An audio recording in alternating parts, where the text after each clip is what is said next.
হবে কেন? সেনাবাহিনীর বিরুদ্ধে মামলা কেন হবে? তারা তো জনগণের সম্পদ বাঁচাতে চেষ্টা করেছে, সেটার কোনো দায়বদ্ধতা নাই। এটা হলো দুর্ভাগ্যের ব্যাপার। আসলে আমরা যদি দেশের অবস্থা এখন দেখি, প্রকৃতপক্ষে দেখবেন দুর্ভিক্ষ অবস্থা বিরাজ করছে, কিন্তু সেটা দেখার কেউ নেই। এটা হচ্ছে সব থেকে কষ্টকর। সকল মানুষকে আমি সমান চোখে দেখেছি, আর আজকে আমরা দেখি আওয়ামী লীগ করলে বা মুক্তিযুদ্ধ পরিবার হলে তাদের ছেলে মেয়ে পড়াশোনা করতে পারবে না। চরম ভাবে সকলে নির্যাতিত হচ্ছে। আজকে প্রত্যেকটা মানুষের জীবন মান আজকে কষ্টের মধ্যে দিয়ে যাচ্ছে। আজকে আমাদের যেটা চিন্তা করতে হবে যে এইভাবে কতদিন চলবে, যেখানে মানুষের কাজ নেই, সকল সুবিধা বন্ধ, সরকারিভাবে যা দিয়েছিলাম অর্থাৎ মানুষের বেঁচে থাকার সব পথই বন্ধ করে দিয়েছে।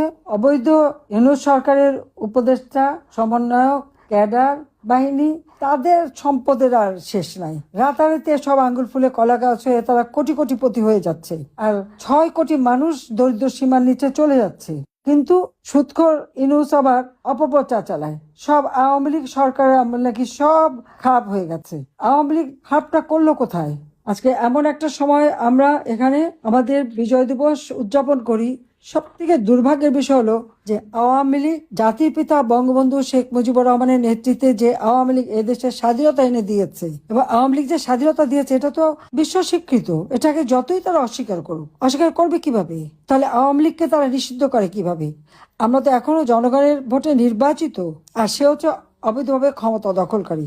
অবৈধভাবে ক্ষমতা দখলকারী ক্ষমতায় এসে তারা আওয়ামী লীগ নিষিদ্ধ করে, আওয়ামী লীগের কার্যক্রম বন্ধ, এবং আওয়ামী লীগকে বাদ দিয়ে ইলেকশন করবে। যেখানে আমরা 2008 সালে 48% ভোট, সেটাও আমরা 259 সিটে অংশগ্রহণ করি, আর 41টা সিট আমাদের যারা শরিক দল ছিল তারা নির্বাচন করে।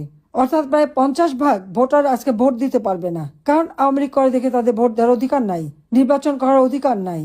তাহলে এটা কোন ধরনের গণতন্ত্র দিচ্ছে? এটা কোন ধরনের ন্যায় বিচার? কোথায় আইনের শাসন? ছাত্র নামধারীদের হাতে লাঠি সোটা অস্ত্র রামদা ক্রিজ দিয়ে চিফ জাস্টিসকে পদত্যাগ করতে বাধ্য করা হয়।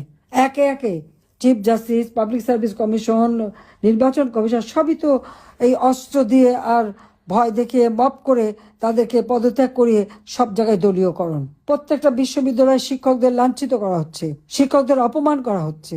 তারা তো শিক্ষক, তাদেরকে এই ছাত্ররা যখন অপমান করে তাদের বিরুদ্ধে কোনো ব্যবস্থা নেওয়া হয় না। যখন প্রকাশ্য দিবলোকে এক একটা মানুষকে কুপিয়ে কুপিয়ে হত্যা করে, যাকে হত্যা করে সেই জন্য দোষী। গোপালগঞ্জে সেখানে রীতিমতো গণহত্যা চালিয়েছে, 16,000 মানুষের বিরুদ্ধে মামলা দিয়ে বসে আছে। সারা বাংলাদেশে আওয়ামী লীগের প্রায় 5-6 লাখ নেতা কর্মীর বিরুদ্ধে মামলা। এই মামলা দেওয়াতে ইউনূস সাহেব অবশ্য একটা রেকর্ড করে ফেলেছেন, এটা ঠিক, কিন্তু বিচার নাই, ন্যায় বিচার নাই। আপনারা দেখবেন